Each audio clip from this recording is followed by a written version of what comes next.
1980 में लाए गए वन संरक्षण अधिनियम जब लाया गया था। अच्छा, इसमें दो तीन इंपॉर्टेंट है। पहला तो वन संरक्षण अधिनियम 1980 और दूसरा है पर्यावरण संरक्षण 1980 कंजर्वेशन एक्ट और 1986 environment conservation act EPA.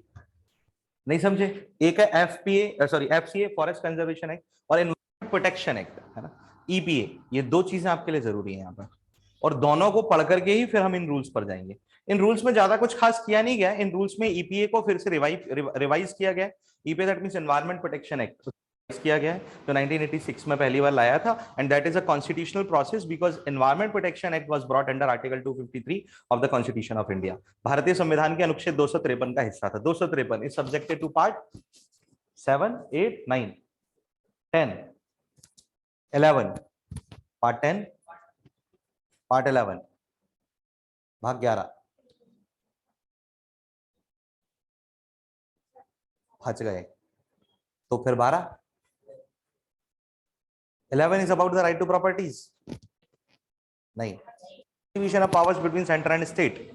And 12 is all about finance, properties, contract and suits. With निविदा और समझौते आदि आया ना, ये चार विषयों से डील करता है। तो अनुच्छेद 253 कहाँ आएगा? आर्टिकल 253। 237 तक तो दूसरा पार्ट है। अबे हाँ तो बोल दिया करो पक्का पक्का। 237 तक दूसरा कहां से आ जाएगा? पार्ट 6 आएगा पगले। तुम लोग भी कुछ तो भी बोलते हो। फिर 243 तक पार्ट 238 पार्ट 7 में चला गया। 239 से आएगा ना। और फिर 244 ए पार्ट 10 है। फिर 245 से 263 पार्ट 11 है। फिर 264 से 300 ए पार्ट 12 है। तो 253 कहां आया? 12 में आया। 12 तो 300 ए तक है 264 से, तो 253 उसमें कहां से आ गया? तो 253 कहां आया? पार्ट 11 में। That means the subjects distributed between centre and state, केंद्र व राज्यों के मध्य बांटी गई शक्तियों के अंतर्गत आता है। और वन केंद्र और राज्य के मध्य समान रूप से बांटी गई शक्ति है। फॉरेस्ट एंड एनवायरनमेंट, पर्यावरण संरक्षण, केंद्र सरकार के भी नियम लागू होते हैं और राज्य सरकार के भी, लेकिन अंतिम नियम केंद्र सरकार के माने जाते हैं। वो एक अलग चीज है, क्योंकि केंद्र सरकार रेजिडुअल पावर्स रखती है, अपशिष्ट शक्तियां, यानी कि राज्य के शक्तियों को क्या कर लेगी? ओवरलैप कर लेगी, अधिग्रहित कर लेगी। समझ गई बेटा? नोट्स अच्छे से बना रही हो? ओके, आगे चलते हैं। ये कहता क्या है? फॉरेस्ट कंजर्वेशन रूल नए तरीके से जारी किए गए हैं, ये कह लो, या ये कह लो कि फॉरेस्ट कंजर्वेशन रूल्स में कुछ संशोधन किए गए हैं, बदलाव किए गए हैं, कुछ एडिशंस किए गए हैं about what we are studying today. कि वन संरक्षण नियम क्या है? दरअसल ये वन संरक्षण अधिनियम के अंतर्गत बनाए गए हैं, फॉरेस्ट कंजर्वेशन एक्ट। भारत में वन संरक्षण के लिए बहुत सारे प्रयास किए गए। जैसे 1952 में स्वतंत्र भारत में जब पहली बार संसद बनी तो संसद ने पहली वन नीति लागू की थी, फॉरेस्ट पॉलिसी। ये वन नीति लागू करने के कई सारे कारण थे। कारण number 1, because after the second world war largely the forest areas were destroyed in the world. दुनिया भर में वन क्षेत्रों को बड़ी तेजी से क्या किया गया था? खत्म कर दिया गया था, नष्ट कर दिया गया था। India was the nation at that time was thinking to develop their forest. Region, क्योंकि इसके पहले भारत आदिवासी क्षेत्रों से बहुत बड़े स्तर पर लाभ कमाता रहा ब्रिटिश के टाइम पर भी, because of the forest produce, one उत्पादों के कारण। लकड़ी के सामानों में हम बहुत आगे रहे, चाहे कोई भी हो, सागौन हो, शीशम हो, साल हो, यूकेलिप्टस हो, इवन चंदन हो, सभी चीजों में India was a great exporter from the ancient ages forest में। क्योंकि फॉरेस्ट कंजर्वेशन के बेस पर अगर देखा जाए तो जितना हम ट्राइबल डाइवर्सिटीज रखते हैं अपने देश में, यानी जनजातियों के मामले में विविधताएं, उतना शायद किसी और देश में पाए जाएंगे। Even I can tell you about the Africa, जहां से जनजातियां बनी, आगे बढ़ी, उसके बावजूद India does not have a large part of the rain forest, जो दुनिया में सबसे ज्यादा घने वन होते हैं, डेंस फॉरेस्ट होते हैं। मतलब अगर कोई आपसे पूछे कि विश्व में पाए जाने वाले सबसे घने वन कौन से हैं, तो you will always be saying these are the rain forest. विश्व में सबसे घनी वन जो होते हैं वो घने वन कौन होते हैं? वर्षा वन। इनमें साल भर वर्षा होती है। हमारे यहाँ इसका लिटिल पार्ट तमिलनाडु और केरला के फॉरेस्ट में पाया जाता है। पेरियार वन क्षेत्र, अन्नामलाई वन क्षेत्र या कार्डमम वन क्षेत्र, ये 3-4 वन क्षेत्र ऐसे हैं जो केरल तमिलनाडु में फैले हुए हैं। इन क्षेत्रों में हमें वर्षा वन मिलते हैं, यानी रेन फॉरेस्ट मिलते हैं। बात समझ में? इसके ऊपर आते चले जाओगे तो आपको सब ट्रॉपिकल एरियाज मिलते हैं, ट्रॉपिकल एरियाज मिलते हैं। जैसे मध्य प्रदेश में आप जाओगे तो उष्णकटिबंधीय वनों में, ये उष्ण तो नहीं पूरी तरीके से, लेकिन उपोष्ण कटिबंधीय कहा जा सकता है। मतलब ट्रॉपिकल तो नहीं, लेकिन इन्हें सब ट्रॉपिकल कहा जाता है। डेंस है लेकिन इतने ज्यादा नहीं जितने वो। क्यों? क्योंकि रेन फॉरेस्ट तो इतने डेंस होते हैं कि उनके बारे में ये तक कहा जाता है that even the light can not touch the surface of earth, sun rays even, सूर्य की किरणें उसकी सतह को नहीं छू पाती, इतने घने वन होते हैं, इतने घने वन होते हैं। और इतने घने वनों की स्थिति में हम लोग रेन फॉरेस्ट को, क्योंकि बड़ी चौड़ी पत्तियां, जैसे महोगनी हो गया, आबूनस हो गया, ये सारे के सारे वृक्ष जो हैं, जो चौड़ी पत्तीदार वृक्ष होते हैं बहुत घने, वो वन रेन फॉरेस्ट में पाए जाते हैं। हमारे यहाँ नहीं पाए जाते। साल, सागौन, शीशम, eucalyptus, bamboo, these type of trees are coming in the subtropical forest regions, ये उपोष्ण कटिबंधीय के क्षेत्र होते हैं। भारत में इनकी संख्या ज्यादा है। वैसे भारत में देखा जाए तो टाइप ऑफ फॉरेस्ट बहुत है। जैसे रेन फॉरेस्ट का हिस्सा भी दक्षिण भारत में मिलेगा, थोड़ा ऊपर आ जाओ सब ट्रॉपिकल फॉरेस्ट यानी मानसून वन मिल जाएंगे, उसके ऊपर चले जाओ टैगा वन भी मिलेगा हिमालय में। देवदार पूरा हिमालय को घेरे रखा है। देवदार देखा है आपने? देवदार शंकु आकार के वृक्ष होते हैं, बहुत ऊंचे ऊंचे। हिमालय का पूरा टेरिटरी ना देवदार से घिरा हुआ है, सिर्फ और सिर्फ देवदार। स्प्रूस कहते हैं उसको इंग्लिश में, स्प्रूस ट्री, देवदार का पेड़। हिमालय का पूरा क्षेत्र उसी देवदार के वृक्ष से घिरा हुआ है। क्लियर है या नहीं है? पक्का? तो हर टाइप का फॉरेस्ट आपको मिलता है बेसिकली, राइट। अब नाउ जैसे अभी आई थिंक शायद मुझे याद नहीं आ रहा है, रिसेंटली जो 2 या 3 दिन पहले की न्यूज है, कौन के से नाम है जहां आग लगी एक वन क्षेत्र में, के से नाम है पूरेक, या आई थिंक कैसे नाम है, आई विल सी, मैं तुमको बताऊंगा। अभी 2-3 दिन पहले की न्यूज है, मैंने न्यूज पेपर में पढ़ा था। नहीं नहीं, हाँ हाँ हाँ, forest, yes yes yes yes, सही हो तुम, पढ़ता लड़का, न्यूज पेपर पढ़ता। तो ये वन क्षेत्रों को बचाना इस तरीके से। अब किससे? मैन मेड एक्टिविटीज से, फॉरेस्ट फायर यानी वनों में आग से, फिर फॉरेस्ट में रहने वाली बायोडाइवर्सिटी से, क्योंकि अगर रेन फॉरेस्ट में जाओगे तो बायोडाइवर्सिटी ज्यादा मिलती है, क्योंकि जितने घने वन होंगे उतनी दुर्लभ प्रजातियां जीवों की आपको मिलेंगी, जितने कम घने वन होंगे उतनी कम दुर्लभ प्रजातियां मिलेंगी। हमारे यहाँ सारे हैं, ऑल टाइप ऑफ स्पीशीज, सभी प्रकार की प्रजातियां हमारे यहाँ पर आपको मिलती हैं। इन जीवों की रक्षा करना हमारे लिए जरूरी दायित्व है, वो भी वन संरक्षण के अंतर्गत आता है। वन संपदाएं जो महत्वपूर्ण है आदिवासी जनजातियों को रहने के लिए, क्योंकि अगर वन नष्ट हो गए तो जनजातीय यानी ट्राइब्स अपने आप ही खत्म हो जाएंगे। Tribes are very important for us. Tribes हमारा एंशिएंट कल्चर है, ट्राइब्स हमारा हेरिटेज है। अगर वो खत्म हो गए तो हम अपने एंशिएंट कल्चर से, मतलब हमारी जड़ें खत्म हो जाएंगी। तो हमें उनको बचाना इसलिए जरूरी है ताकि हम जड़ों से जुड़े रहें।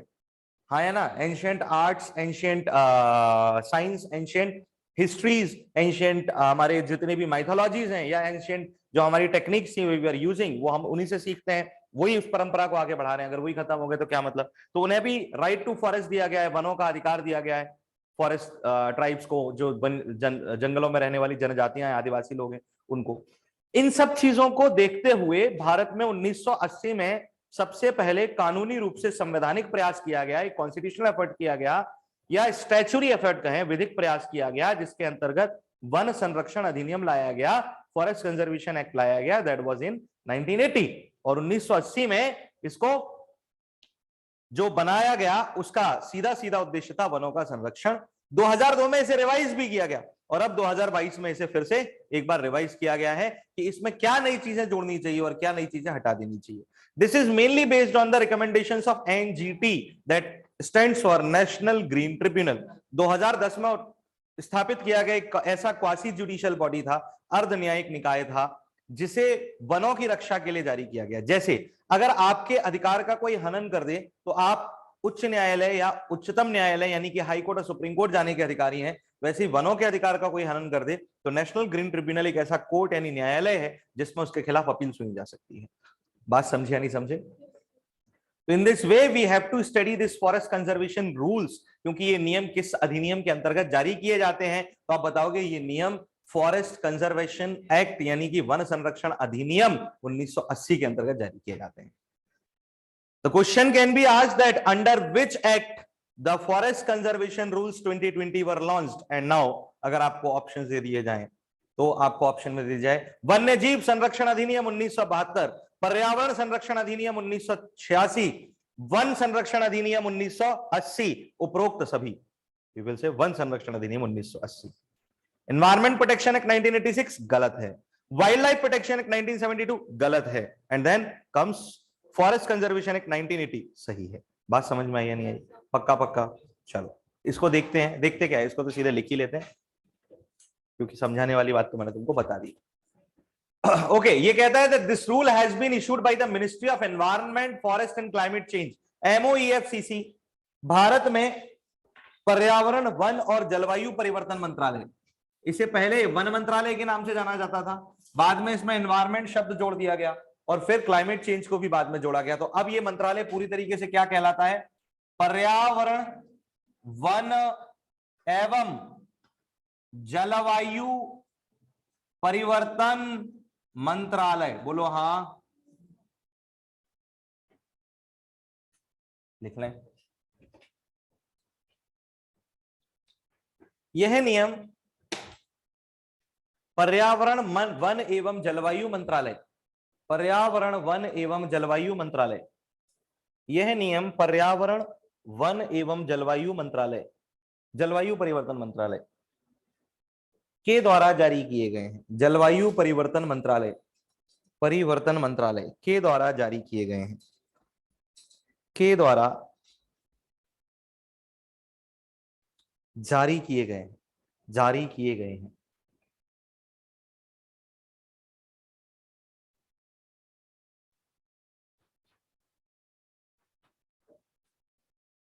वन संरक्षण अधिनियम 1980, वन संरक्षण अधिनियम 1980 की धारा 4 के अंतर्गत, की धारा 4 के अंतर्गत, धारा 4 के अंतर्गत वन संरक्षण नियम जारी किए जाते हैं। वन संरक्षण अधिनियम 1980, अगर धारा पूछ ले तो कोई धारा भी बता देना, मैंने बता दी। धारा 4 के अंतर्गत, धारा 4 सेक्शन 4, कौन सा? फॉरेस्ट कंजर्वेशन एक्ट, वन संरक्षण अधिनियम धारा 4 के अंतर्गत वन संरक्षण नियम जारी किए जाते हैं, वन संरक्षण नियम जारी किए जाते हैं।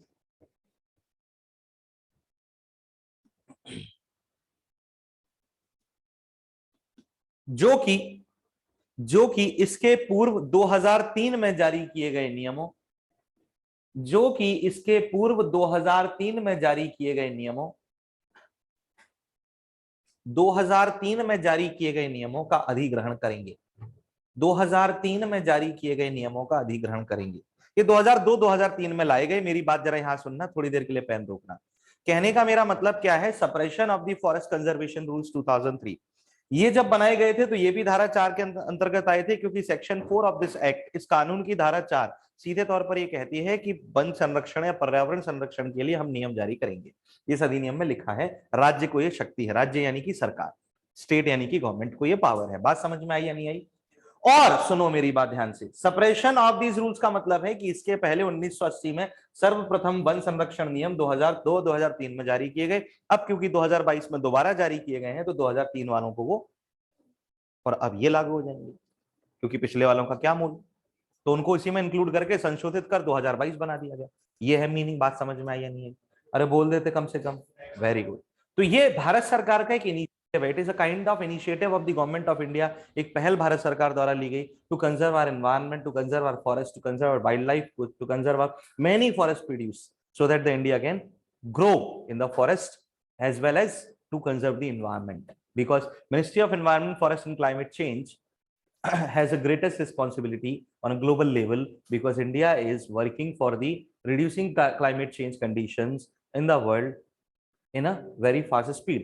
अगर देखा जाए तो पूरी दुनिया में इस समय सबसे ज्यादा उम्मीदें भारत और चीन दो देशों पर ही लगी हुई हैं पूरी दुनिया की, क्योंकि इन दो देशों से ज्यादा अपने क्लाइमेट चेंज को रोकने के लिए या उसको बैलेंस करने के लिए जो एफर्ट है वो कोई और कर ही नहीं रहा, और उसमें भी भारत पहली प्राथमिकता है लोगों की।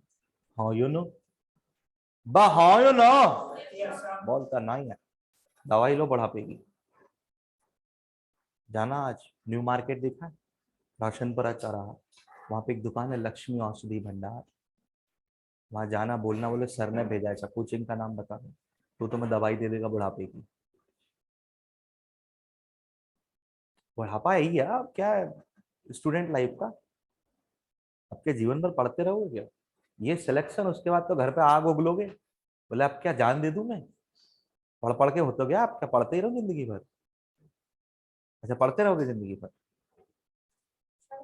हाँ कुछ ना कुछ तो हर कोई पढ़ता है, कुछ नहीं तो किसी का नाम पढ़ता रहता है। तो उसको अध्ययन बोलते हैं पगले, कि सर कुछ अध्ययन करते रहेंगे, है ना? ठीक है, दूसरी उपाधि बनवाएंगे तो प्रेसिडेंट का ऑनररी टाइटल दिलवा देंगे, ठीक है, क्योंकि राष्ट्रपति का पद तो मैंने रिजर्व करके रखा है, वो तो मैं दिलवा नहीं सकता। नहीं वो तो महाभियोग लगेगा। अरे ये आया दूसरे दिन महाभियोग चालू, जब तो इतिहास बनी। भारत का ऐसा कौन सा राष्ट्रपति जो एक दिन राष्ट्रपति के पद पर रहा, दूसरे दिन से महाभियोग चालू हो गया? अगर वैसे बने तो लिस्ट में आ जाएंगे, और महाभियोग लगा तो सबसे शीर्ष पर नाम आएगा, तुम्हारे सिलेबस का हिस्सा। तुम्हारे बच्चे भी जब पढ़ेंगे, अरे अपने सर ही तो थे जिनको तुम पढ़ रहे हो। थाना तक नाम रहना चाहिए ना, केशवानंद भारती जैसा, नहीं रहना चाहिए? सब ठीक है बेटा? बताओ, फोन गिर गया, कैसे सब ठीक हो सकता है? फोन गिर गया, बताओ, दुख की बात है। चलिए आगे चलते हैं। तो फिर भारत सरकार ने अब तक पर्यावरण को बचाए रखने के लिए कुछ काम किया है क्या? इनिशिएटिव्स वगैरह कुछ लिया है क्या? कुछ किया है क्या इनने? कि बस ऐसे ही भारत सरकार ने कुछ किया है क्या? क्या किया है? सर एक तो अभी आपने एनजीटी ही बोला था, हाँ फॉरेस्ट कंजर्वेशन एक्ट आया है, हाँ 1986 में, वेरी गुड सर। इसके अलावा फॉरेस्ट में एक 2006 में भी एक और एक्ट है, वेरी गुड, तो और भी बहुत सारे wild life protection act, very good, okay. Initiatives for forest conservation in India लिखना, भारत में वन संरक्षण के लिए पहले हमारी हेडिंग होगी भारत में वन संरक्षण के लिए पहलें, क्या पहलें की गई? What are the initiatives taken for the forest conservation in India? For the forest conservation in India, भारत में वन संरक्षण के लिए क्या पहल की गई? देखो सबसे पहला मैंने आपको बताया, भारत में सबसे पहली वन नीति यानी कि फर्स्ट फॉरेस्ट पॉलिसी कब एक्सेप्ट की गई? जोर से बोलो। 1952, 1952 में। ये ध्यान रखना है, इसको है ना बिल्कुल याद कर लो। इंडिया में फॉरेस्ट कंजर्वेशन के लिए पहली वन नीति, वनों की नीति मतलब क्या था? That how the India will operate और control its forest areas, what the rules will be launched for the forest conservation or maintenance of forest, how the forest produce will be managed, how the forest produce will be received, how the forest produce will be exported, how the forest produce will be sold, many other things, and how to manage the life of the men living in the forest, how to manage and make the life of the wildlife easier, किस तरीके से सारे काम किए जाए, उन सभी के लिए हमने एक पॉलिसी बनाई। भारत ने एक नीति बनाई। नीति का मतलब था पॉलिसी, पॉलिसी मतलब सेट ऑफ रूल्स। नीति का मतलब क्या था? नियमों की एक श्रृंखला, नियमों का एक समुच्चय, संग्रह। उस सेट ऑफ रूल्स में यह बताया गया कि किन किन नियमों के अकॉर्डिंग हम इस फॉरेस्ट को मैनेज करेंगे। अपने जो इंडिया में एक बड़ा फॉरेस्ट एरिया हमें मिला है, उस फॉरेस्ट को हम कैसे मैनेज करेंगे। तो उसके लिए India brought the first forest policy in 1952। Bharat पहली बार एक नई वन नीति लेकर आया है, पहली वन नीति लेकर आया। लिख लेना, भारत की वन नीति 1952, ये भारत सरकार द्वारा वनों के लिए की गई सबसे पहली आधिकारिक पहल मानी जाती है। The first official initiative taken by the government of India for the forest in India. समझ गए? लिखो, भारत की वन नीति 1952, भारत की वन नीति 1952।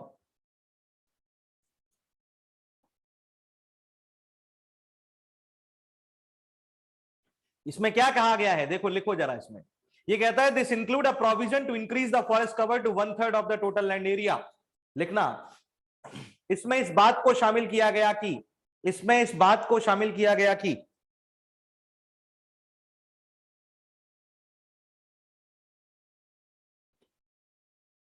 इस बात को शामिल किया गया कि भारत के संपूर्ण भूमि क्षेत्र, भारत के संपूर्ण भूमि क्षेत्र का न्यूनतम आधा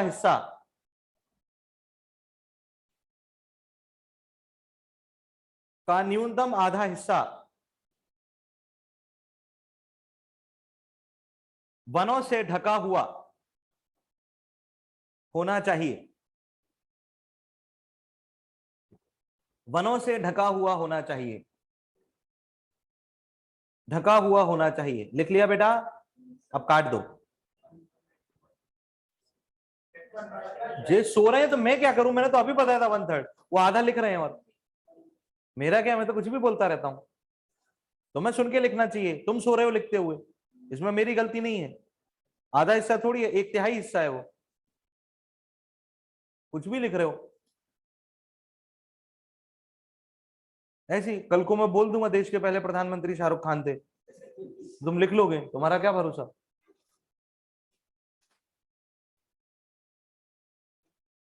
ओके ये कहता है next, that at the time maximum annual revenue from forest was an important requirement of the nation. उस समय पर आया ना, लिखना तत्कालीन समय पर, तत्कालीन समय पर वनों से प्राप्त होने वाला राजस्व, वनों से प्राप्त होने वाला राजस्व राष्ट्र की महत्वपूर्ण आवश्यकता थी, राष्ट्र की महत्वपूर्ण आवश्यकता थी, राष्ट्र की महत्वपूर्ण आवश्यकता थी। मैडम आप बाहर जा रही हो, इसको भर देना ना। राष्ट्र की महत्वपूर्ण आवश्यकता थी। Next it says that states were allowed to raise revenue from vast areas of forest as a result of the two world wars, the need for defense development projects such as river valley projects, industries such as pulp, paper and plywood, and excessive dependence on forest produce of national interest. क्यों थी? लिख लो। द्वितीय विश्व युद्ध के बाद, after the second world war, और ये इंपॉर्टेंट पॉइंट है, स्टार लगाना। द्वितीय लगा लो, चांद सितारा बादल बिजली बारिश भी बना लो। आज तो बहुत तेज बारिश है, न्यूज़पेपर में आया था, घर से ना निकलें, बारिश के बहुत तेज आसार हैं, आदमी बहा कर ले जाएगी बारिश। मेरे जैसे लोगों के लिए स्पेशल दिया हुआ था, जिनका वजन 90 किलो से ज्यादा है उनको कोई खतरा नहीं।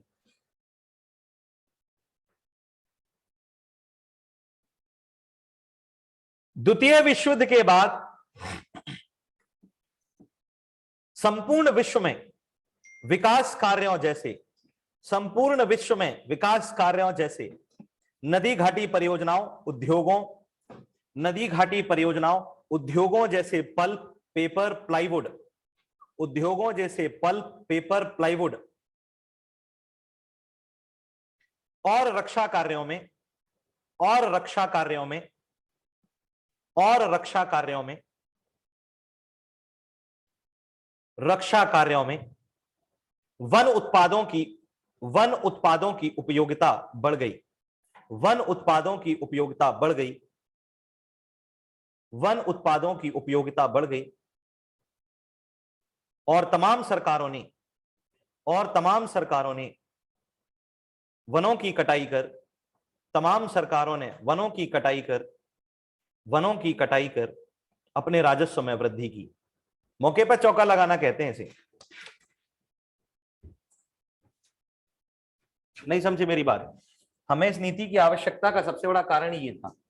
वर्ष 1939, 1939, बोलो बेटा कौन सा ईयर लिखा है मैंने? जोर से बोलो।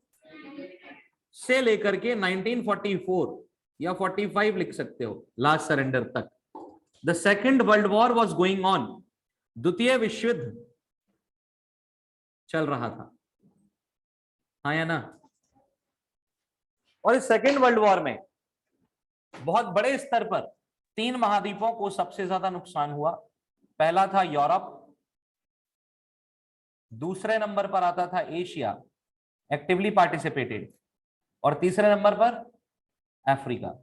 जिस महाद्वीप को कोई नुकसान नहीं हुआ था उसे अमेरिका कहते हैं, और ऑस्ट्रेलिया में तो कोई गया ही नहीं। ये दो सबसे सीवियरली इंजर्ड कॉन्टिनेंट्स माने जाते हैं। किसमें? अरे बोल तो देते। कॉन्टिनेंट्स ड्यूरिंग मोदी जी की शादी। अच्छा,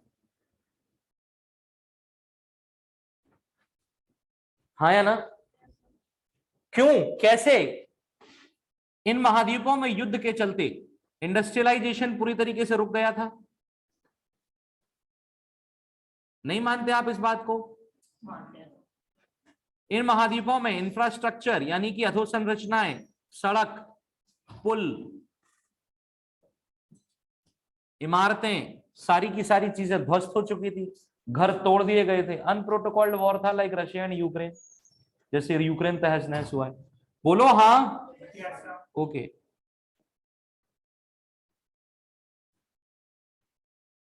ह्यूमन रिसोर्सेज, मानव संसाधन बड़े स्तर पर मारा गया था। 5 करोड़ जान नहीं पूरी दुनिया में। अरे बोल तो दो। पक्का पक्का। तो यूरोप और एशिया के देशों को सबसे ज्यादा किस चीज की आवश्यकता थी? इन सब चीजों को डेवलप करने की। और इनमें से कोई भी ऐसी फॉरेस्ट प्रोड्यूस के डेवलप हो जाए, इनको डेवलप करने के लिए जरूरत किसकी पड़ती है? तो जिन देशों में वन थे, उन देशों ने इन वन उत्पादों को प्रदान करने के लिए वनों की कटाई करना शुरू कर दी, यानी डिफॉरेस्टेशन। ऐसा इसलिए किया गया क्योंकि उन देशों को इन वनों की कटाई कर मिलने वाले वन उत्पादों को बेचकर, यानी फॉरेस्ट प्रोड्यूस को बेचकर रेवेन्यू मिलता था, यानी कि पैसा मिलता था, यानी कि राजस्व मिलता था, जिससे वो अमीर होते थे। इन देशों में से एक देश जिसका नाम इंडिया यानी भारत है, वो भी शामिल था। लेकिन इतनी तेजी से कटाई होने के नाते भारत बहुत जल्दी इस बात के लिए अवेयर हो गया कि अगर हम ऐसे ही करते रहे तो फिर हम एक दिन पूरी तरीके से निर्वनीकृत हो जाएंगे, डिफॉरेस्टेड कंट्री हो जाएंगे। तो फिर हम सरवाइव कैसे करेंगे? इसलिए इन वनों को कटाई से रोकने के लिए और इस बढ़ते हुए इंडस्ट्रियलाइजेशन में वनों की उपयोगिता तो बढ़ रही है, लेकिन हमें उसको प्रोटोकॉल करना होगा, हमें उसके लिए कुछ रूल्स बनाने होंगे कि एक लिमिट में रहकर कटाई की जाए। ये नहीं कि हर कोई आ रहा है और काट कर चला जाए। बात समझे नहीं समझे? और इसलिए हमें कुछ रूल्स बनाने होंगे, और इसीलिए उन्होंने सबसे पहले एक फॉरेस्ट पॉलिसी लेकर आई 1952 में, जिसमें ये नियम तय किए गए कि भाई सबसे पहले तो हम फॉरेस्ट को रेगुलेट करें, और इसे रेगुलेट करने के लिए हम वन नीति जारी करते हैं। 1952 की वन नीति का आधार था ये द्वितीय विश्व युद्ध, क्योंकि द्वितीय विश्व युद्ध ने वनों की उपयोगिता को भी बढ़ाया बड़े स्तर पर। Second world war increase the importance of the forest at a large level. बोलो हाँ। पक्का पक्का। चलिए ठीक है, आगे बढ़ेंगे। हटा दूं उसको? अरे हटा दूं उसको?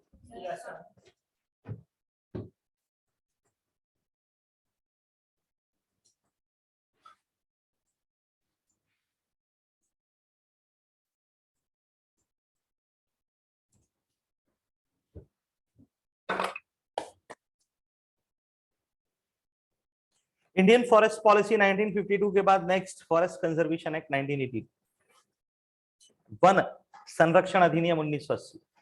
इन फॉरेस्ट कंजर्वेशन एक्ट 1980, वन संरक्षण अधिनियम 1980, ऐसे लिखेंगे। फॉरेस्ट यानी वन, कंजर्वेशन यानी संरक्षण, और एक्ट यानी अधिनियम। एक नियम होता है और एक अधिनियम होता है। ये आया 1980 में, 1980।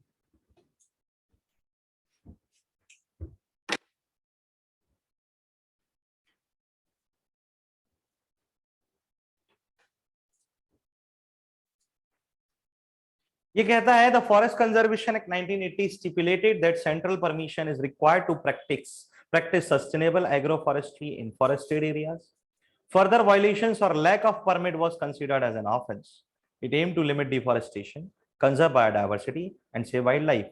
Though this act offers more hope towards forest conservation, but it was not successful in its goal so far. इसीलिए 2003 में इसके लिए अलग से नियम जारी किए हैं, और अब 2022 में इसके लिए और नियमों को जारी किया जा रहा है। बोलो हाँ। लिखना जरा। यह अधिनियम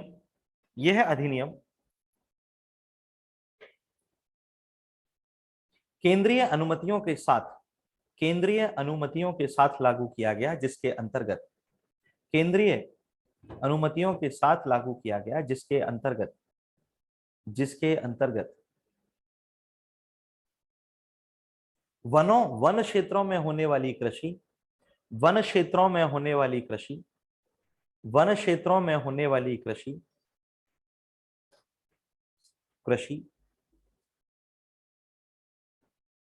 को केंद्रीय अनुमति के अंतर्गत लाकर सीमित किया गया, को केंद्रीय अनुमति के अंतर्गत लाकर, को केंद्रीय अनुमति के अंतर्गत लाकर सीमित किया गया, केंद्रीय अनुमति के अंतर्गत लाकर सीमित किया गया, और इस अनुमति के उल्लंघन, इस अनुमति के उल्लंघन को, और इस अनुमति के उल्लंघन को एक अपराध के रूप में स्वीकार किया गया या एक अपराध माना गया। उल्लंघन को एक अपराध माना गया, इस अनुमति के उल्लंघन को एक अपराध माना गया, उल्लंघन को एक अपराध माना गया, एक अपराध माना गया। Line change. It aim to limit deforestation, मतलब इस अधिनियम में निर्वनीकरण, इस अधिनियम में निर्वनीकरण को सीमित करने, निर्वनीकरण को सीमित करने, जैव विविधता का संरक्षण करने, ऐसा निर्वनीकरण को सीमित करने, कॉमा जैव विविधता को संरक्षित करने, जैव विविधता को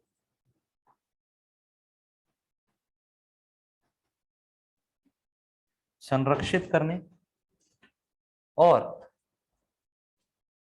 वन्य जीवों को बचाने का प्रावधान किया गया, वन्य जीवों को बचाने का प्रावधान किया गया। किंतु किंतु किंतु यह अधिनियम, किंतु यह अधिनियम, यह अधिनियम, किंतु यह अधिनियम अपने लक्ष्यों में सफल नहीं हो सका, यह अधिनियम अपने लक्ष्यों में सफल नहीं हो सका।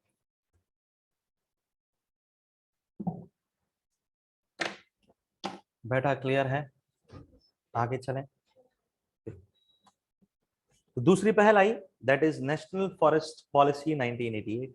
हटाओ, राष्ट्रीय वन नीति, ये दूसरी आ गई। 52 में पहली थी, दूसरी वन नीति लाई गई, second forest policy, that is national forest policy 1988, राष्ट्रीय वन नीति 1988। ये दूसरा effort done by the government of India रहा for the conservation of forest और to develop the forest areas. राष्ट्रीय वन नीति 1988 ये क्या कहती है? The ultimate objective of the national forest policy was to maintain environmental sustainability। अब इसका मुख्य लक्ष्य क्या बन गया? पर्यावरणीय सततता को बनाए रखना।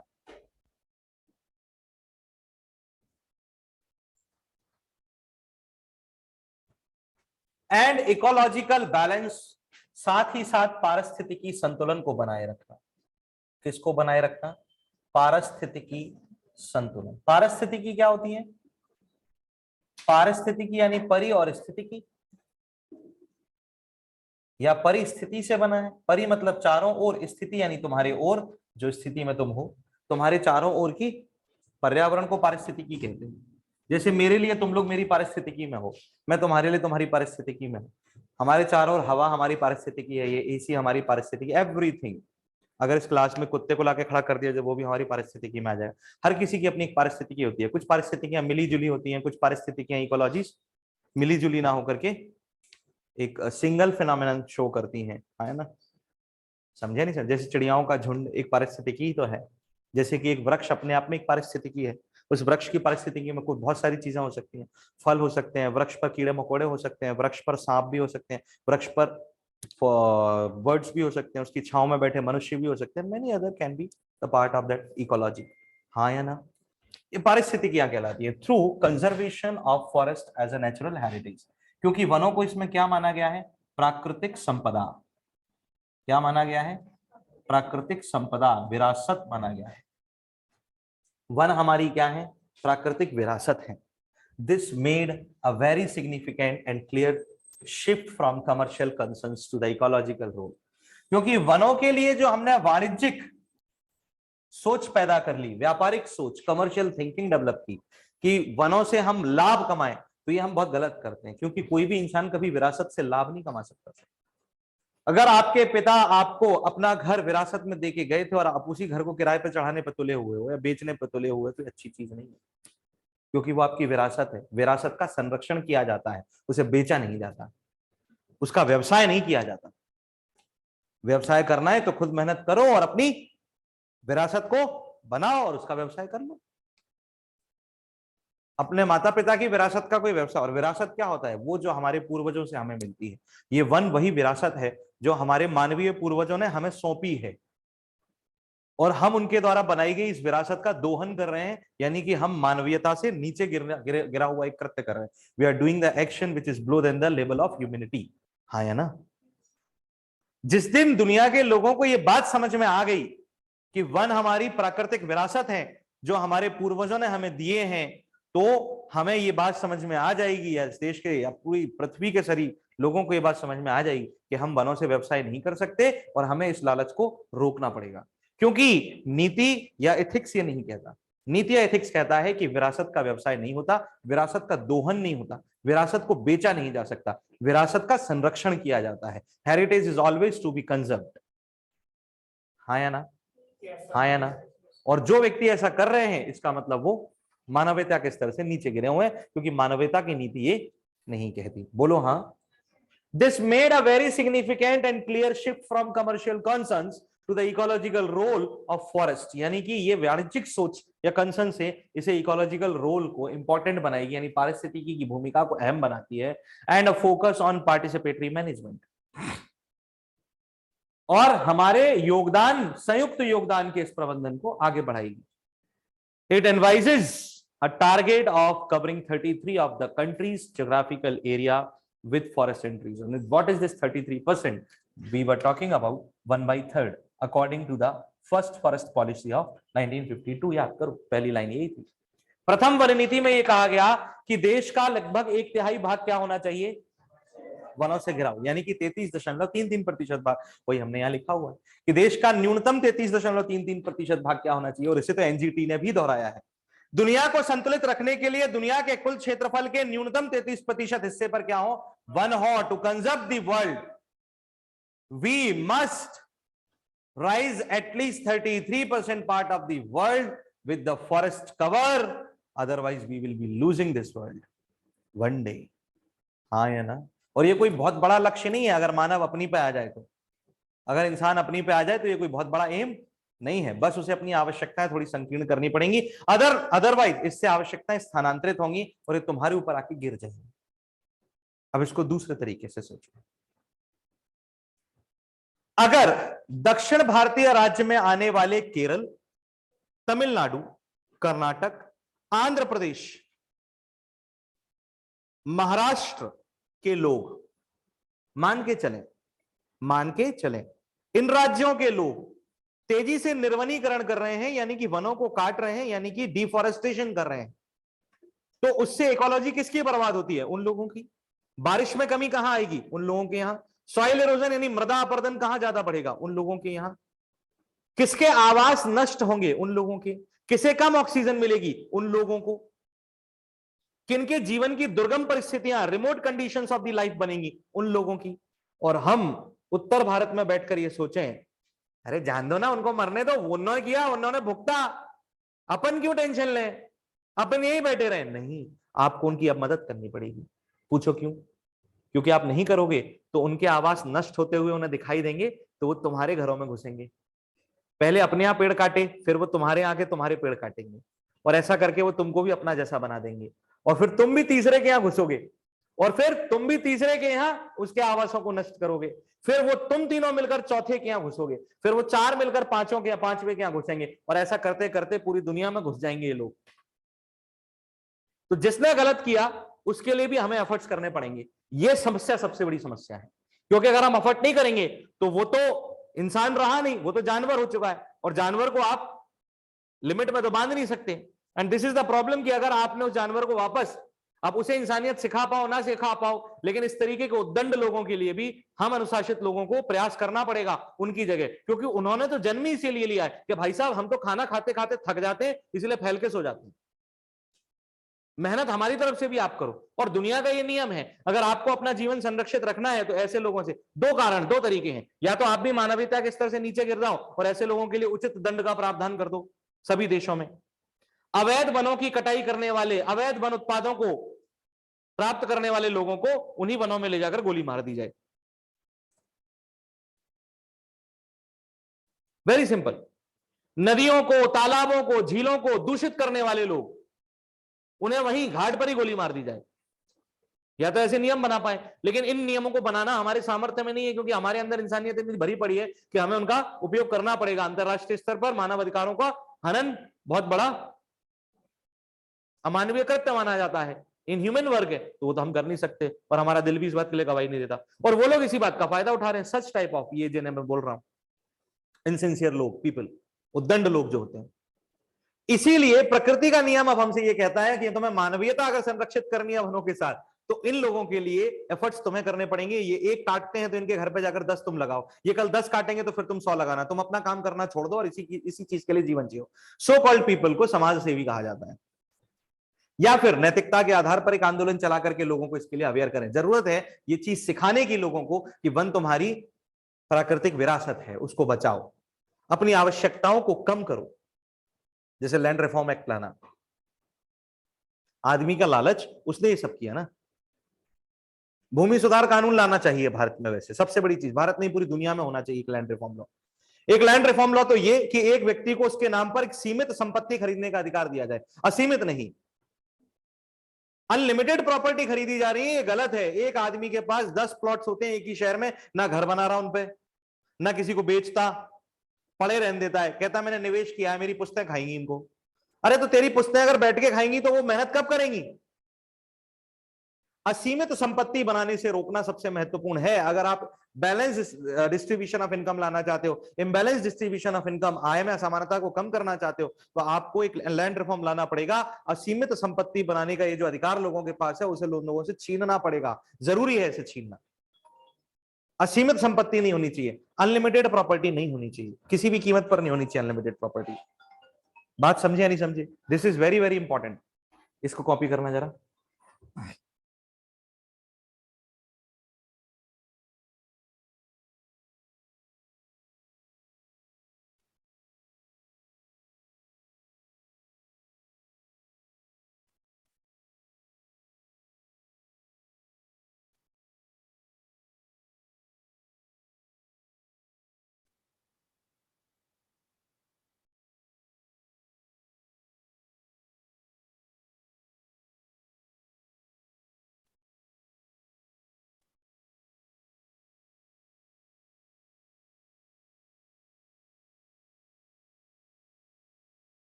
इस वन नीति का मुख्य लक्ष्य था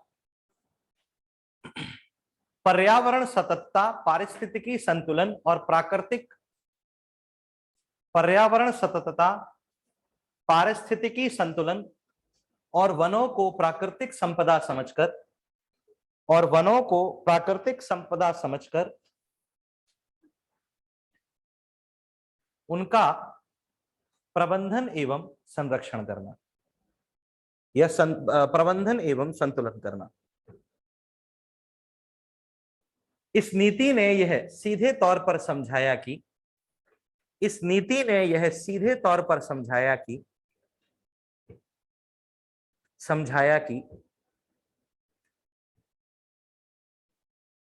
वनों में मानवीय योगदान वाणिज्यिक उपयोग से अधिक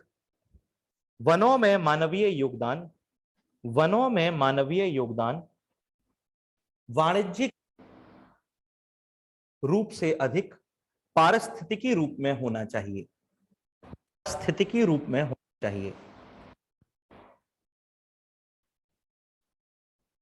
साथ ही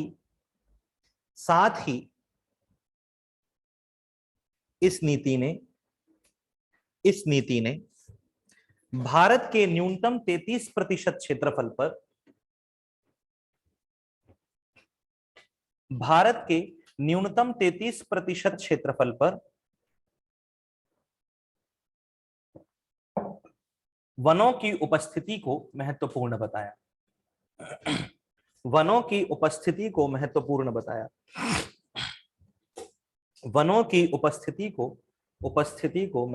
बताया।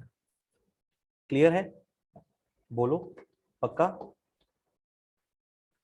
इसके अलावा भी कई सारे हुए, उदाहरण के तौर पर जैसे नेशनल अफॉरेस्टेशन प्रोग्राम, राष्ट्रीय निर्वनीकरण कार्यक्रम, wild life protection act of 1972, वन्य जीव संरक्षण अधिनियम 1972, the scheduled tribes and other traditional forest dwellers recognition of forest rights act 2006 was very important, यानी कि अनुसूचित जाति एवं अन्य पारंपरिक वन निर्वाहकर्ता या के फिर वन अधिकार अधिनियम 2006 में लाया गया।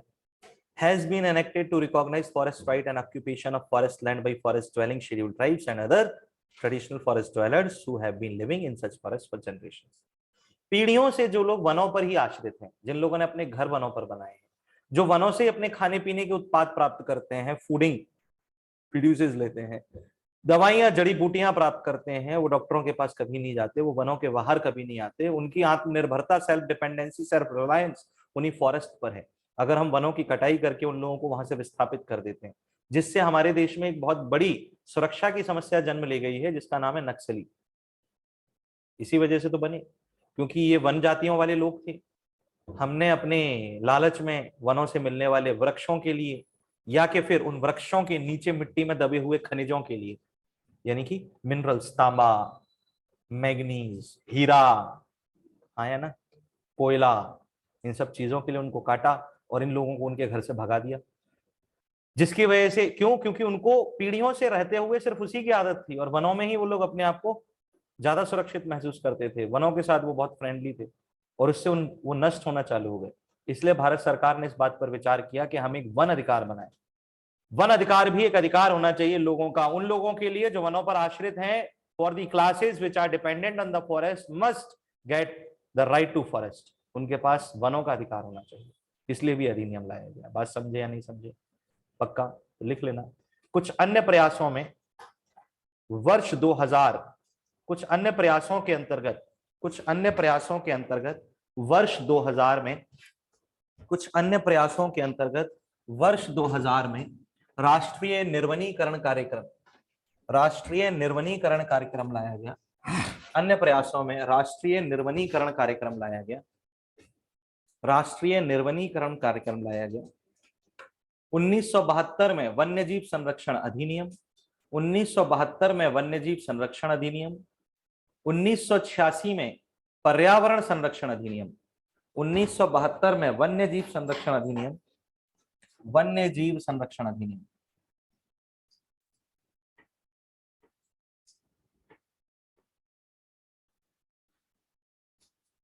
1986 में पर्यावरण संरक्षण अधिनियम, पर्यावरण संरक्षण अधिनियम और 2002 में जैव विविधता अधिनियम, और 2002 में जैव विविधता अधिनियम जारी किया गया। जैव विविधता अधिनियम जारी किया गया। वर्ष 2006 में, वर्ष 2006 में अनुसूचित जाति व अन्य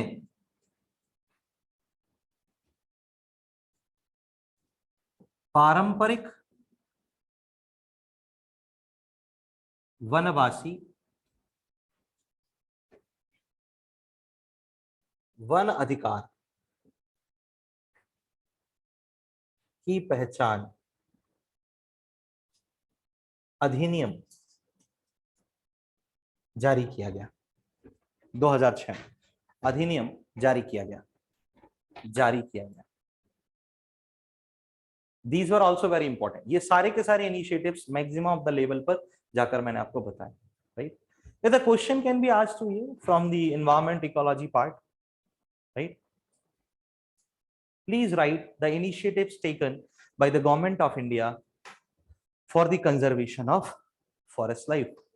वन जीवन को संरक्षित करने हेतु भारत सरकार द्वारा लिए गए महत्वपूर्ण या किए गए महत्वपूर्ण प्रयासों को लिखिए। अब आपको कैसे लिखना है वो क्वेश्चन, कैसे लिखोगे बताओ तो जरा।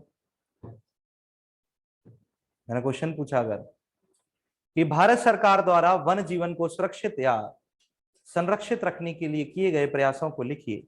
Please write the efforts done by the government of India to conserve the forest life. कैसे लिखोगे इसको?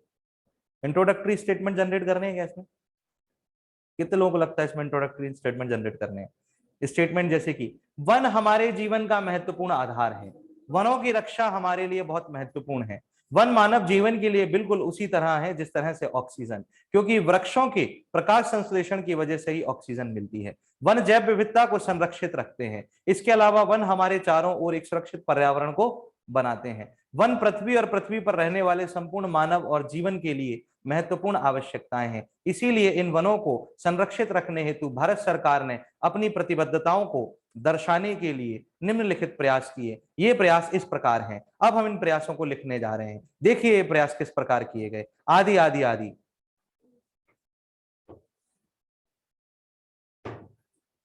Does the question need the introductory statement? सीधा क्वेश्चन सीधा जवाब, वेरी सिंपल। कंक्लूजन, सीधा क्वेश्चन सीधा जवाब, वेरी सिंपल। तो क्या सोचना है? वो सोचना है जितना हमने पढ़ा है।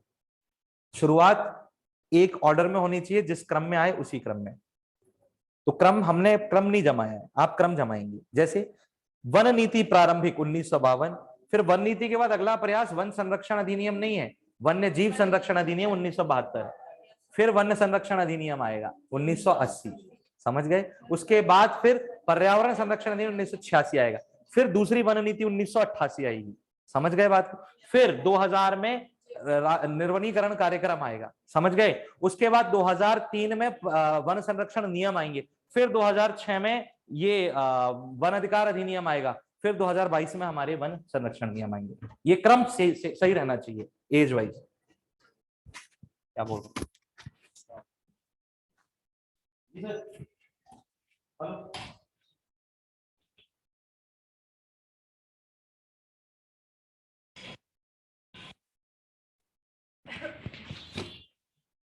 क्या बात कर रहे हो? क्या नाम है?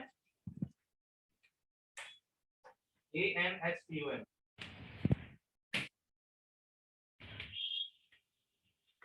क्या बात कर रहे हो?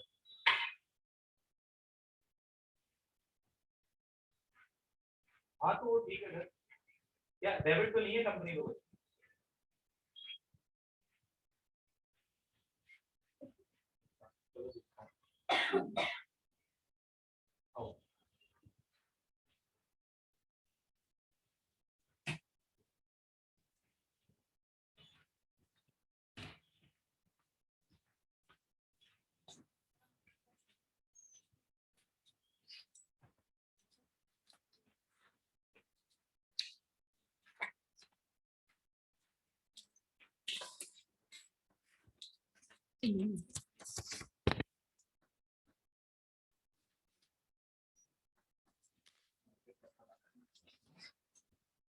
देश की सारी मेट्रो के शेयर्स खरीद लिए इसमें कल 22.5 है अभी आज, कल 18 था, कल शाम को 18 था। चलो नेक्स्ट, फॉरेस्ट इन इंडिया, इसको भी देख लो लगे हाथ तो हो जाएगा अपना पूरा टॉपिक, कुछ छोड़ नहीं रहा है अपन, ठीक है। बोलो बोलो। ओके, भारत में अभी वनों की स्थिति क्या है? According to the India forest status report 2021, the total forest and tree cover area of India is now 7,13,789 square kilometres. भारत का कुल क्षेत्रफल कितना है? 32,87,263 किलोमीटर स्क्वायर, यानी टोटल एरिया ऑफ इंडिया, भारत का कुल क्षेत्रफल, बोलो रे बोलो, कितना है? 32,87,263 वर्ग किलोमीटर, हाँ या ना? पक्का पक्का। और उसमें वन कितने हैं?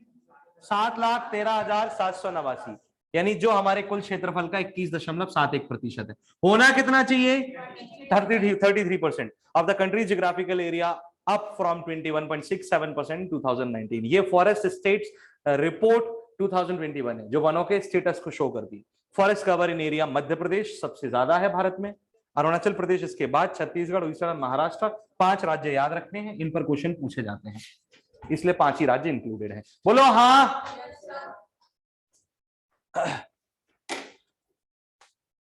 भारत वन या India forest status report, same लिखना उसको, इंडिया फॉरेस्ट स्टेटस रिपोर्ट 2021 के अनुसार, इंडिया फॉरेस्ट, इसको सेम लिखो हिंदी वाले में, इंडिया फॉरेस्ट स्टेटस रिपोर्ट 2021 के अनुसार, फॉरेस्ट स्टेटस रिपोर्ट 2021 के अनुसार, फॉरेस्ट स्टेटस रिपोर्ट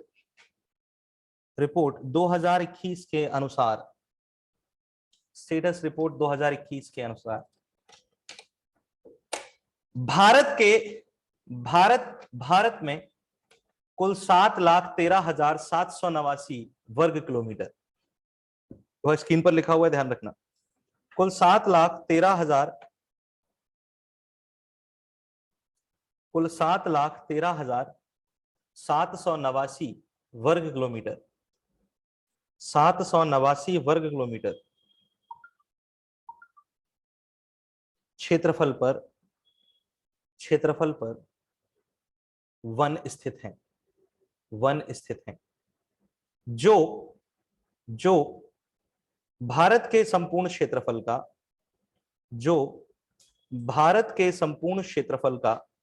21.71% है, जो भारत के संपूर्ण क्षेत्रफल का 21.71% है। लाइन चेंज करना। भारत में सर्वाधिक वनों से ढके हुए राज्य हैं, भारत में सर्वाधिक वनों से ढके हुए राज्य हैं, सर्वाधिक वनों से ढके हुए राज्य हैं, वनों से ढके हुए राज्य हैं। मध्य प्रदेश सबसे पहला होगा, फिर प्रदेश, उसके बाद छत्तीसगढ़, उड़ीसा और फिर महाराष्ट्र आएगा, लिखना।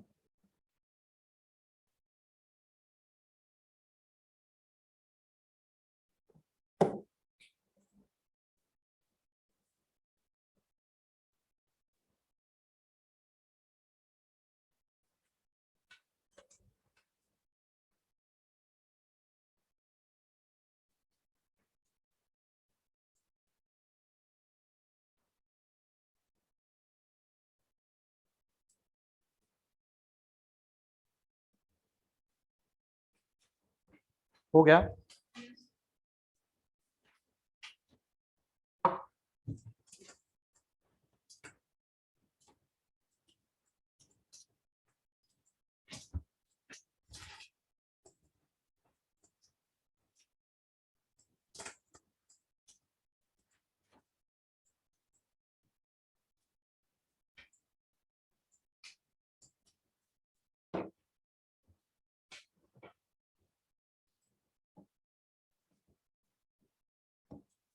अभी जो रूल्स आए हैं उसके प्रोविजंस क्या हैं? What are the provisions of the rules? Provisions of forest conservation rule 2022, लिखना। वन संरक्षण नियम 2022 के प्रावधान क्या है, किस लिए लाए गए और क्या क्या चेंजेस लाए गए हैं। वन संरक्षण नियम 2022 के प्रावधान, वन संरक्षण नियम 2022 के प्रावधान ये कहता है, देखो पहला, एन एडवाइजरी कमिटी या screening committee in the state और union territory and regional empowered committee will be constituted for the monitoring purposes. इस नियम के अंतर्गत ये रखा गया है, लिखना, प्रत्येक राज्य व संघ शासित राज्य, राज्य व संघ शासित राज्य, संघ शासित राज्य माने कि दिल्ली हो गया, चंडीगढ़ हो गया, पौंडीचेरी हो गया, अंडमान निकोबार हो गया, दादर नागर हवेली, दमन दीप हो गया, हाँ या ना, लक्षद्वीप हो गया, ये सारे संघ शासित राज्य जिन पर राज्य नहीं केंद्र सरकार का ही नियंत्रण होगा, लेकिन वो होंगे राज्य, इनकी कोई सरकार नहीं है अपनी, except from Delhi and Pondicherry, हाँ या ना। एन एडवाइजरी कमिटी या screening committee in the state और यूनियन टेरिटरीज, यानी राज्य व संघ शासित राज्यों में एक सलाहकारी समिति, एक सलाहकारी समिति व एक स्क्रीनिंग समिति, एक सलाहकारी समिति व एक स्क्रीनिंग समिति, एक सलाहकारी समिति व एक स्क्रीनिंग समिति और निगरानी के उद्देश्य से, निगरानी के उद्देश्य से एक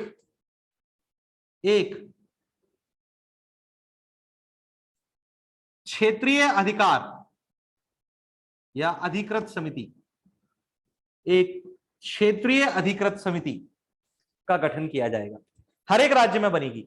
भारत के सभी राज्य और संघ शासित राज्यों में ये 3 समितियां होनी चाहिए। जो तीसरी समिति है वो राज्य अपने अनुसार बनाएंगे, लेकिन पहली समिति केंद्र सरकार के नॉर्म्स के अकॉर्डिंग बनानी आवश्यक है। समझ गए बात को। इनका काम है मॉनिटरिंग करना फॉरेस्ट एरियाज की, और उसकी रिपोर्ट सीधी केंद्र सरकार को जाएगी। Central government will take the report, हाँ या ना। An integrated regional office will be set up to examine all linear projects, that highways and roads on land up to 40 hectares to and projects using forest land up to the 0.7 density। यानी कि वो क्षेत्र जहां वनों का घनत्व यानी वृक्षों का घनत्व कुल क्षेत्र के 0.7 तक आता है या इससे ज्यादा पर आता है, उन क्षेत्रों में बनने वाला कोई भी प्रोजेक्ट होगा, चाहे वो रोड हो, हाईवे हो, उन पर निगरानी करने का काम, उनकी पूरी रिपोर्ट लेने का काम करने के लिए एक रीजनल ऑफिस यानी एक क्षेत्रीय कार्यालय का गठन किया जाएगा। बात समझ में आई या नहीं आई? लिख लेना, लाइन चेंज करना, उसमें लिखना 0.7 घनत्व, 0.7 घनत्व तक के वन क्षेत्रों में, 0.7 घनत्व तक के वन क्षेत्रों में 40 हेक्टेयर तक, 40 हेक्टेयर तक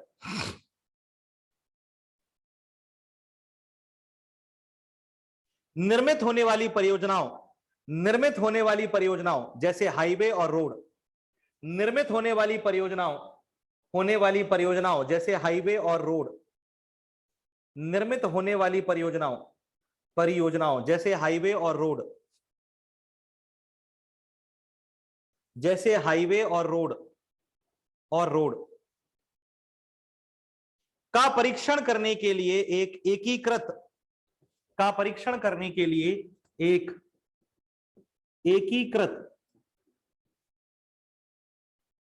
क्षेत्रीय कार्यालय, एकीकृत क्षेत्रीय कार्यालय का गठन किया जाएगा।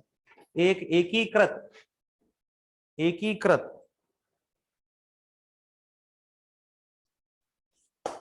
क्षेत्रीय कार्यालय का गठन किया जाएगा, कार्यालय का गठन किया जाएगा। नेक्स्ट, ये कहता है these rules provide a certain amount of time for each project to be reviewed quickly. इन नियमों के अंतर्गत प्रत्येक परियोजना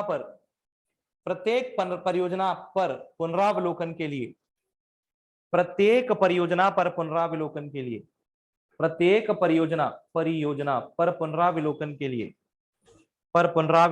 लिए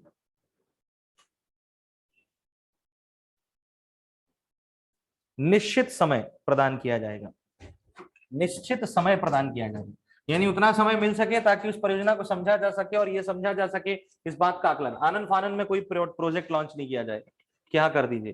अब ऑल वेदर रोड की हिसाब देख लो, 4 धाम परियोजना, मोदी सरकार ने पिछले साल वादा किया था ऑल वेदर रोड, इसलिए इसका नाम ऑल वेदर रोड रखा जा रहा है, 12 महीने चलेगी। अभी क्या होता था, प्रॉब्लम वाज दैट कि हिमालयन इकोसिस्टम्स में हम साल भर नहीं जा सकते थे। जैसे आप हिमालयन इकोसिस्टम्स में कहीं जाने की कोशिश करो तो वहां प्रॉब्लम ये थी कि इतने रिमोट एरियाज आ जाते हैं पर्वतीय क्षेत्रों पर कि वहां बारिश के मौसम में जाना बड़ा मुश्किल हो जाता था, सर्दियों में जाना मुश्किल हो जाता था। उन्होंने कहा ऑल वेदर रोड बना रहे हैं, ये रोड इतनी विस्तार से बनाई जाएगी और इतनी हाईटेक बनाई जाएगी, इतनी अच्छी तकनीक का उपयोग करके इतनी मजबूत बनाने की कोशिश की जाएगी कि ऑल वेदर रोड कहलाएगी, यानी कि सभी मौसमों में आप आसानी से इस पर आ जा सकते हो। पिछले साल स्टेटमेंट दिया, इस साल ब्लॉक हो गई बारिश में, लैंडस्लाइड्स, 40 लोग मारे गए अब तक। तो मतलब इस तरीके के आनन फानन प्रोजेक्ट्स ना आए, समझ गए।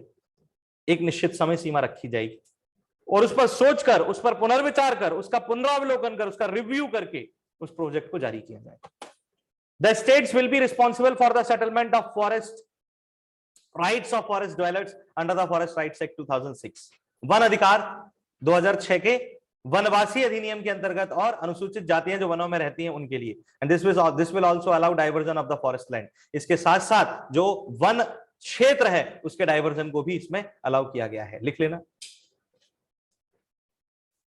इस नियम के मुताबिक वन अधिकार अधिनियम और वनवासियों के वनों पर अधिकार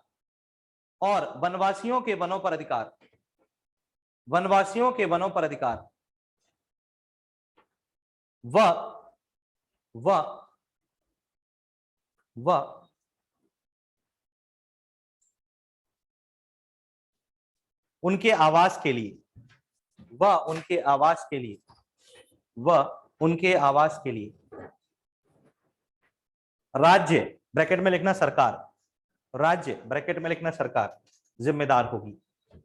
राज्य ब्रैकेट में लिखना सरकार जिम्मेदार होगी,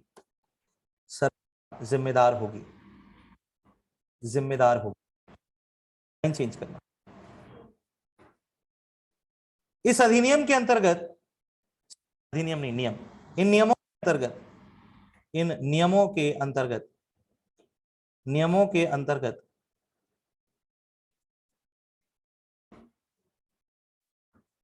वन भूमि के परिवर्तन की अनुमति भी दी गई है। वन भूमि के परिवर्तन की अनुमति भी दी गई है, डाइवर्जन करने की अनुमति दी गई है। क्लियर है या नहीं है, बोलो। ओके। इसके साथ साथ इसी नियम के अंतर्गत पर्यावरण संरक्षण अधिनियम जो है 1986 वाला, उसमें भी कुछ बदलाव लाए गए। पहला बदलाव तो 1 जुलाई के आदेश की वजह से आया, सिंगल यूज प्लास्टिक, एकल उपयोग की प्लास्टिक पूरी तरीके से बैन है 1 जुलाई से। अगर आपको कहीं भी सिंगल यूज प्लास्टिक दिखे, आप उसके खिलाफ आवाज उठा सकते हैं, सख्त है, और इसमें जुर्माना भी है और सजा भी है, दोनों चीजें शामिल की गई हैं। सिंगल यूज प्लास्टिक कंप्लीटली, आप सिंगल यूज प्लास्टिक का यूज नहीं कर सकते किसी भी कीमत पर। बात समझ में आई या नहीं आई? ओके। अब ये क्या कह रहा है, एनवायरमेंट प्रोटेक्शन एक्ट 1986, ये भी इससे कंसर्न है। क्या कह रहा है, MoEFCC, that means Ministry of Environment, then Forest and Climate Change has proposed removal of imprisonment as a punishment for less serious violation, and imprisonment has been replaced by the monetary punishment. पहली चीज, अगर कोई गंभीर कृत्य नहीं है जो वनों को पूरी तरीके से नष्ट करने के लिए किया गया हो, सिर्फ छोटा मोटा कृत्य है, तो उस पर इंप्रिजनमेंट नहीं होगा, जेल नहीं होगी, सिर्फ और सिर्फ आर्थिक दंड यानी मॉनेटरी पनिशमेंट आएगा। दूसरा, हाउएवर सीरियस वायलेशन, लेकिन अगर कोई गंभीर उल्लंघन किया गया किसी नियम का वनों में, तो फिर of the environment protection act EPA के अंतर्गत then causing the grievous injury और loss of life will be covered under the provision of Indian penal code, तो उसे भारतीय दंड संहिता के अंतर्गत लाया जाएगा, जिसमें आपको जेल होगी। बात समझ में आई या नहीं आई? लिखेंगे एनवायरमेंट प्रोटेक्शन एक्ट 1986, इसमें भी कुछ सुधार किए गए, लिखना। इसमें किए गए सुधार हैं, the improvements done under this are, इसमें किए गए सुधार हैं, the improvements done under this are, इसमें किए गए सुधार हैं। पहला,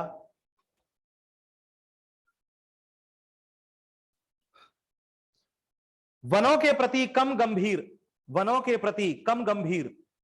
के उल्लंघन के लिए, कम गंभीर नियमों के उल्लंघन के लिए, कम गंभीर नियमों के उल्लंघन के लिए कम गंभीर नियमों के उल्लंघन के लिए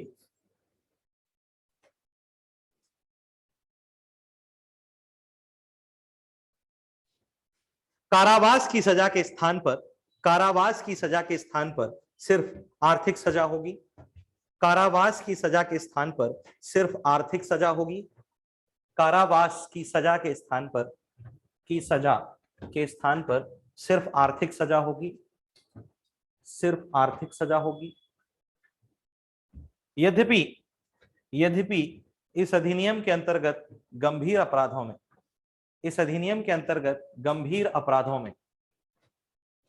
अपराधों में भारतीय दंड संहिता इंडियन पीनल कोड, अरे ताजराते हिंद, ताजराते हिंद की दफा नहीं होती, उसके अंतर्गत सजा दी जाएगी।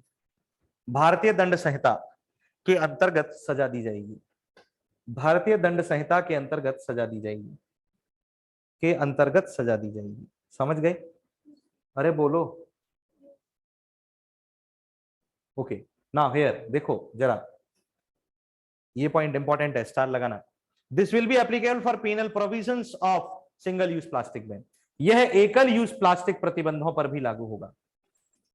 पिछला वाला छूट गया, किस किस का? सबका। कितने धीरे लिखते हो, लिखना हिंदी वाले। यह एकल यूज प्लास्टिक प्रतिबंधों पर भी लागू होगा। यह एकल यूज प्लास्टिक प्रतिबंधों पर भी लागू होगा। एकल यूज या एकल उपयोग प्लास्टिक प्रतिबंधों पर भी लागू होगा।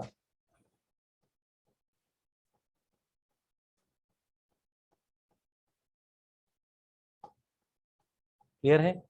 वर्तमान प्रावधान के अनुसार इस अधिनियम के उल्लंघन पर वर्तमान प्रावधान के अनुसार इस अधिनियम के उल्लंघन पर 5 साल की कैद या 1 लाख रुपए जुर्माना है, या दोनों है।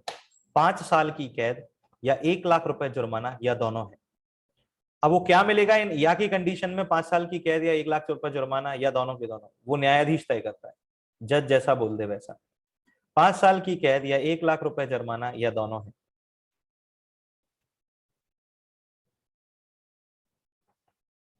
जुर्माने की राशि को एकत्रित करने के लिए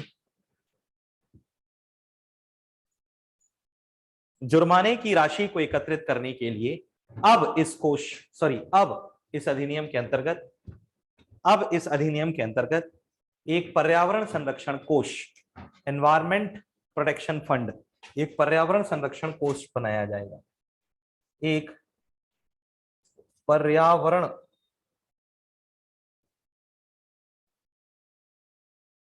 संरक्षण कोष बनाया जाएगा। एक पर्यावरण संरक्षण कोष बनाया जाएगा। पर्यावरण संरक्षण कोष बनाया जाएगा।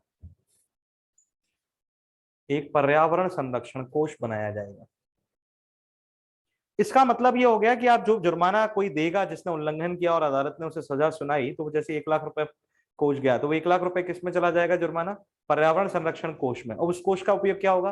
पर्यावरण को ही विकसित करने में उसका उपयोग होगा। That will be used in the development of the environment. अगर सरकार से बच गया तो, नहीं बचा तो फिर मंदिर बन जाएगा वन काट के। क्यों प्रतीक? मैंने सुना उनको भी अरेस्ट कर लिए, वो दरगाह, चिश्ती दरगाह, अजमेर दरगाह के, वो क्या नाम है, हाँ जो भी है व्हाटएवर। उसने भी बोल दिया था ना, उसने खतरनाक बोला था यार। उसने पता क्या बोल दिया? उसने बोल दिया था कि तुम बड़े औरत के मुहाफिज बनने वाले लोगों, तुमने तो खुद औरत जुए में हार ली थी। हमारा मुंह ना खुलवाओ, हम तुम्हारे धर्म ग्रंथों पर कहने के लिए अगर आ गए तो। जो तुम कहते हो कि मोहम्मद पैगंबर के लिए कि 6 वर्ष की आयु में एक बच्ची से विवाह कर लिया था, बोले हम बताएं तुम्हारी हकीकत है, ऐसा बोल दिया उन्होंने। चलो तुम भी चलो। एक मिनट, अब वैसे देखा जाए ये चीज है ना, अब ये देखो ये मतलब क्या बोलते हैं डिस्क्रिमिनेशन, मतलब कुछ जगहों पर ऐसा है ना, लेकिन फॉरेस्ट कर ली स्टेटमेंट दोनों गलत है, लेकिन अभी मैं कुछ बोला तो बोलेंगे a bloody secular. This is the problem.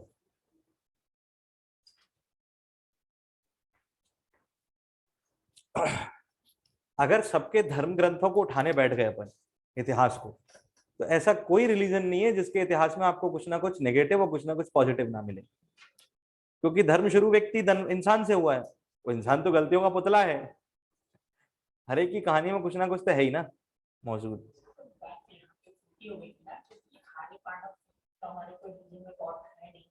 हाँ देखो, अब अपनी माइथोलॉजी अलग है, that can not be accepted in the real means. पता है आपको माइथोलॉजिकल थ्योरीज के अकॉर्डिंग, पता है आपको अर्जुन की हाइट कितनी थी? 8.5 फीट। भीम की पता कितनी थी? 9.4 फीट। रावण की हाइट पता है आपको कितनी थी? 118 फीट। कुंभकर्ण की हाइट पता है आपको कितनी थी? कुंभकर्ण की हाइट थी 494 फीट। मेघनाथ को 511 फीट का बताते हैं। बनते होंगे, नहीं मतलब वैसे बता रहा हूं मैं, मतलब माइथोलॉजिकल। अब देखो तुम हंस रहे हो ना, तुम लोग भी, मैंने तो नहीं बोला तुम हंसो, क्योंकि तुम्हें बिलीव नहीं हो रहा इसलिए तुम हंस रहे हो ना। तो इन द सेम वे यार, गड़े मुर्दे नहीं उखाड़ने चाहिए कभी भी। आज देखो मानवता को, देखो क्या साला किसी के लिखे हुए पर तुम लोग लड़ रहे हो। मतलब ये क्या बात होगी? छोटे बच्चे नहीं करते ऐसे, वैसे इंसान है, इंसान हरकतें इंसान कर। मतलब कोई लिख कर गया, वाल्मीकि रामायण लिख के गए, पहले इस्लामिक स्कॉलर्स ने कुरान लिखी। वैसे तो उन सब चीजों में अगर देखा जाए तो इस तरीके की लिखी नहीं है चीज, लेकिन चलो मान भी लिया, क्योंकि हमने तो पूरी पढ़ी नहीं, लेकिन फिर भी चलो मान ली ले। तो किसी के लिखे पे तुम काय को लड़ते हो? तो आज का विकास देखो, आज का डेवलपमेंट देखो, ये लड़ने से का कोई मतलब नहीं समझ में आता अपने को। ओके, क्वेश्चन जल्दी लाओ, क्या कहता है? वन संरक्षण नियम 2022 के संबंध में निम्नलिखित कथनों पर विचार कीजिए। Consider the following written statements in relation of forest conservation rules 2022। पहला, वन संरक्षण नियम 2022 को वन संरक्षण अधिनियम 1980 के तहत अधिसूचित किया है। The Forest Conservation Rules 2022 have been notified under the Forest Conservation Act 1980। सही है। सेक्शन 4 धारा 4 2, ये नियम प्रत्येक परियोजना की शीघ्रता से समीक्षा करने के लिए एक निश्चित समय प्रदान करते हैं। These rules provide a certain amount of time of each project to be reviewed quickly। सही है। दूसरा सही है। इसके अंतर्गत 40 हेक्टेयर तक की भूमि पर सभी रैखिक परियोजनाओं, राजमार्ग और सड़कों और 0.7 घनत्व तक वन भूमि का उपयोग करने वाली परियोजनाओं की जांच के लिए एकीकृत क्षेत्रीय कार्यालय की स्थापना की जाएगी। Under this an integrated regional office will be established to investigate all linear projects, highways and roads on land up to 40 hectares and projects using forest land up to 0.7 density. सही है। सारी तीनों के तीनों statements as it is copy में लिखवाए हैं तुम्हारी। क्लियर है? So option D is very correct. अच्छा आंसर तो टिक है, हटा नहीं पाया मैं, कोई बात नहीं। So D option is very correct. चलिए दूसरा आपको टॉपिक जो दिया गया that is anthrax. Anthrax is an outbreak now has been announced by world medical organisation, WMO के द्वारा इसको क्या किया गया है? एक आउटब्रेक करार दिया गया भारत में, विशेषकर भारत के दक्षिण भारतीय राज्यों में, स्पेशली इन केरला।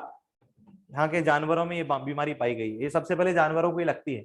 जानवरों को ये पानी से हो सकती है और मिट्टी से भी हो सकती है। जैसे चरने वाले जानवर होते हैं ना, जो जानवर चरते हैं, ग्रेजिंग करने वाले, उनको कभी कभी ग्रेजिंग करते समय मिट्टी से ये बैक्टीरिया उनके बॉडी के अंदर इंजेक्ट हो जाता है, और उस इंजेक्शन से वो बैक्टीरिया जो है उनको क्या करने लगता है?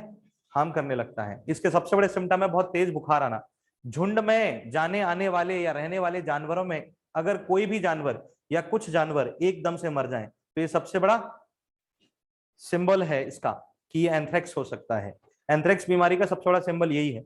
झुंड में रहने वाले जानवरों पर नजर रखी जाए, और झुंड में रहने वाले जानवरों में अगर कोई भी एक या एक से अधिक जानवर एकदम से मर जाते हैं, उन्हें तेज बुखार आता है और वो मर जाते हैं। मनुष्य में भी इसके सेम सिम्टम है। अगर ये इंसान में इंजेक्ट होता है, जानवरों से मिलने वाले खाद्य पदार्थों के द्वारा जा सकता है, या कि फिर उनके संपर्क में आने से, ये बाइवीय नहीं है, एरियल इसका ट्रांसमिशन नहीं होता। इसका ट्रांसमिशन हमेशा किसी न किसी मीडियम के थ्रू होगा, बाई एयर नहीं होता। समझे नहीं समझे? जैसे आपको कोई खरोंच लग जाए और आपके ब्लड में वो इंजेक्ट हो जाए, या आपको चोट लग जाए और आपके ब्लड में इंजेक्ट हो जाए, आप संक्रमित पानी को पी लें तो आपको ऐसा हो सकता है। हाँ या ना? ऐसे कंडीशन में एंथ्रेक्स नाम का बैक्टीरिया, ये बैक्टीरिया है, लंबा सर्वाइवल है इसका, इसीलिए इस बीमारी को बहुत ज्यादा सीरियसली लिया जाता है। ये आदमी की मृत्यु का कारण बन सकती है। It can be cause to the death of a person, yes और no. Anthrax now is going to be an outbreak. Outbreak किसी बीमारी को कब बनाया जाता है? जब वो अपने संतुलित सीमित क्षेत्र को छोड़कर बाहर निकल जाए। तो ये कह रहा है anthrax is a serious infectious disease caused by the bacteria. पहली चीज, ये विषाणु नहीं जीवाणु से होती है। कोविड जो हुआ था वो विषाणु से होता था, ये किससे होता है? जीवाणु से होता है। अब तो मेरे को बीमारियां पढ़ाने में डर लगता है भाई। मेरे को वो दिन आज भी याद है, 12 जनवरी 2020 का, जब कोविड को पढ़ाया था क्लास में।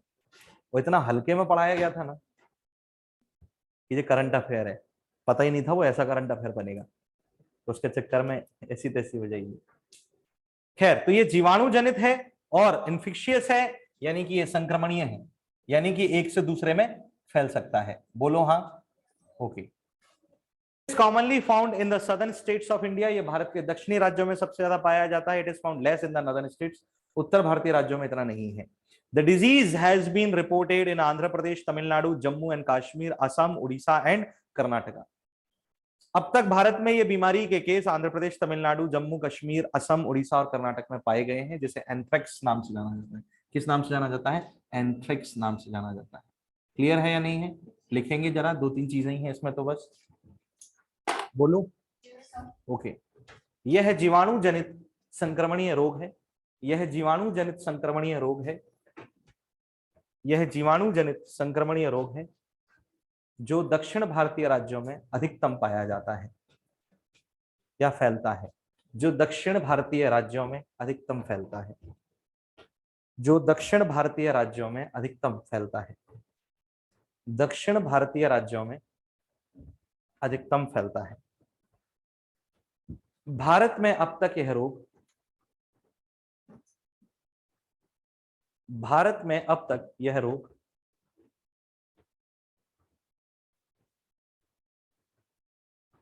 भारत में अब तक यह रोग अब तक यह रोग आंध्र प्रदेश, तमिलनाडु, आंध्र प्रदेश, तमिलनाडु, जम्मू कश्मीर, अब तक यह रोग आंध्र प्रदेश, तमिलनाडु, जम्मू कश्मीर, असम, उड़ीसा और कर्नाटक, असम, उड़ीसा और कर्नाटक, असम, उड़ीसा और कर्नाटक, उड़ीसा और कर्नाटक में दर्ज किया गया है, में दर्ज किया गया है। इसके कुछ और नाम भी हैं जिनसे इसे जाना जाता है। The other names of this disease, हाँ या ना?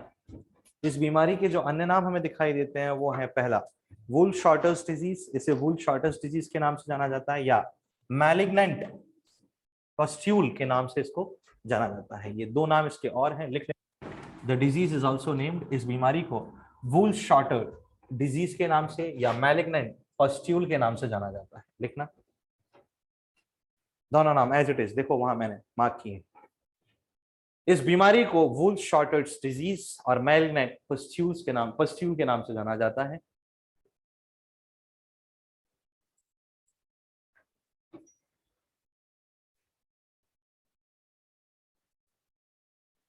ये एक दुर्लभ बीमारी है जो मुख्यतः, ये एक दुर्लभ बीमारी है, दुर्लभ बीमारी है जो मुख्यतः छड़ आकार के बैक्टीरिया, जो मुख्यतः छड़ आकार के बैक्टीरिया बैसिलस एंथ्रासिस, छड़ आकार के बैक्टीरिया बैसिलस एंथ्रासिस, छड़ आकार के बैक्टीरिया बैसिलस एंथ्रासिस के कारण होती है। बैक्टीरिया बैसिलस एंथ्रासिस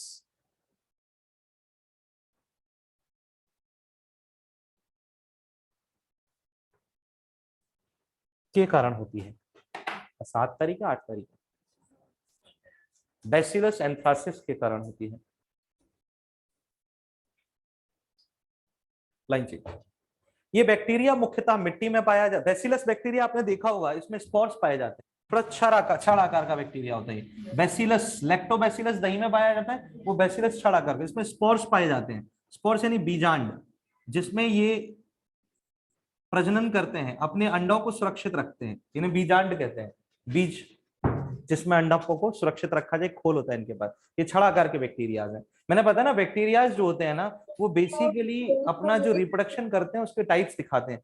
जो प्रजनन होता है, बैक्टीरियाज बेसिकली फ्यूजन कर सकते हैं, विखंडन कर सकते हैं, एक से दूसरी बॉडी में टूट सकते हैं। ये डीएनए का रेप्लिकेशन भी कर लेते हैं, यानी कि डीएनए से दूसरा डीएनए भी बना लेते हैं।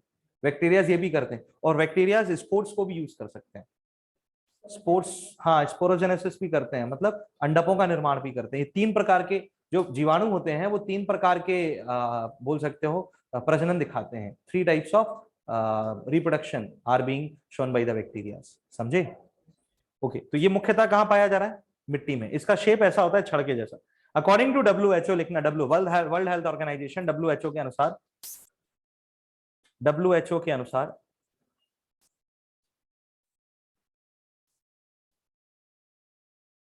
यह शाकाहारी जीवों में पाया जाने वाला, यह शाकाहारी जीवों में पाया जाने वाला जीवाणु है।